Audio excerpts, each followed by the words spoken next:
اس سے پہلے میری چودھری شجاعت سے ملاقات 2008 میں ہوئی، جب میں نے اپنے اخبار دی نیوز میں ایک سنسنی خیز خبر چھاپی کہ کیسے چودھری شجاعت اور پرویز الہی نے صدر آصف زرداری کے معتمد خاص ڈاکٹر قیوم سومرو کے گھر جا کر خفیہ ملاقاتیں کی تھیں۔ یہ ملاقاتیں اس وقت ہوئیں جب آصف زرداری صاحب نے بے نظیر بھٹو کے چہلم کے اگلے دن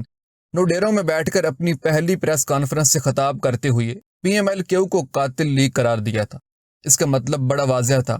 کہ آصف زرداری اس پارٹی اور اس کے لیڈروں کو بے نظیر بھٹو کا قاتل سمجھتے تھے۔ یہ بات چودھری شجاعت اور پرویز الہی کے لیے خطرے کی گھنٹیاں بجا رہی تھی کہ کہیں اقتدار میں آ کر ان دونوں پر بے نظیر بھٹو کے قتل کا مقدمہ نہ درج کر لیا جائے۔ اسی اثناء میں شہباز شریف نے بھی چودھری مونس الہی کے گرد گھیرا تنگ کرنا شروع کیا، خصوصاً بینک آف پنجاب کے 9 ارب روپے کی سکینڈل کی کہانیاں اخبارات میں چھپنے لگیں۔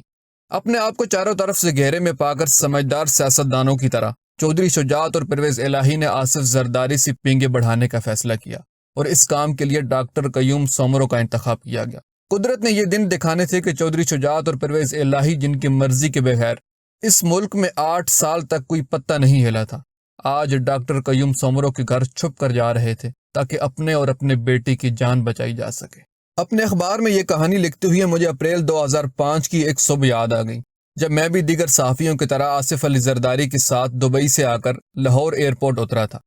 زرداری صاحب کا استقبال کرنے کے لیے ملک بھر سے آئی ہوئی پارٹی ورکرز پرویز الہی کی پنجاب پولیس کے ہاتھوں ڈنڈے کھا کر لہو لہان ایئرپورٹ پہنچنے کی کوشش کر رہے تھے۔ آصف زرداری کو ایجنسیوں نے یقین دلایا تھا کہ اگر وہ لاہور فتح کر لیں تو ملک میں نئے انتخابات کرا لیے جائیں گے اور ان کی پارٹی کو حکومت حوالے کر دی جائے گی۔ آصف علی زرداری صاحب ایجنسیوں کے جانسے میں آ گئے، تاہم لاہور ایئرپورٹ پر جہاز کے لینڈ کرنے سے پہلے ہی انہیں پتہ چل چکا تھا کہ گیم ختم ہو چکی ہے۔ یہی وجہ تھی جب جہاز کے اندر لاہور کے ایس پی مبین نے آ کر آصف زرداری کو سلیوٹ مارا تو انہوں نے اپنی روایتی مسکراہٹ سے اس نوجوان افیسر کو کہا کہ تمہارے پاس میری گرفتاری کے وارنٹ ہوں گے، لہٰذا مجھے لے چلو۔ ہم سب صحافی بڑے حیران ہوئی کہ یہ صاحب تو لاہور فتح کرنے آئے، لیکن وہ چپکے سے امین فہیم کے ساتھ مرسیڈیز گاڑی میں بیٹھ کر زرداری ہاؤس چلے گئے اور پرویز الہی کے کمانڈوز نے ہم صحافیوں کو مار مار کر دمبا بنا دیا۔ ہمارا قصور یہ تھا کہ ہم نے زرداری صاحب کے ساتھ دبئی سے آنے کی جرت کیسے کی تھی۔ دوستو، آج یہ بھی دور آنا تھا کہ وہی پرویز الہی اپنے بیٹی کی جان بچانے کے لیے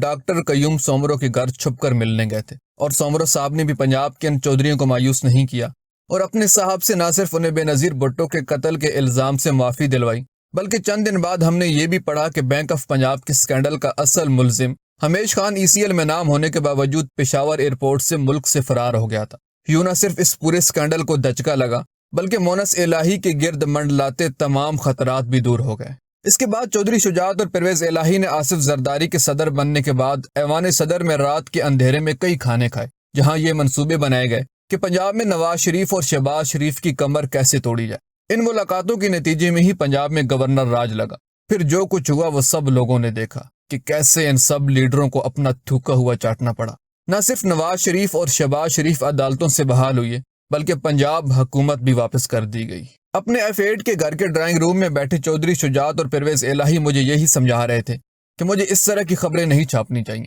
ایک بات کی میں یقیناً داد دوں گا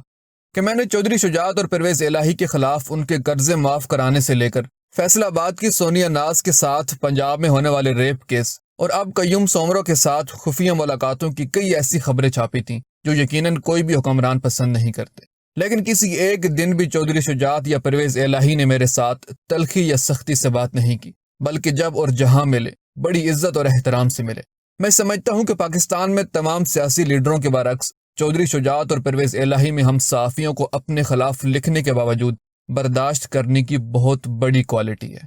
دوستو، اگر آپ کو ہماری یہ ویڈیو پسند آئی تو پلیز اس کو لائک اور اس طرح کی مزید انفارمیٹیو ویڈیوز دیکھنے کے لیے ہمارا چینل سبسکرائب کر دیں۔ جزاک اللہ۔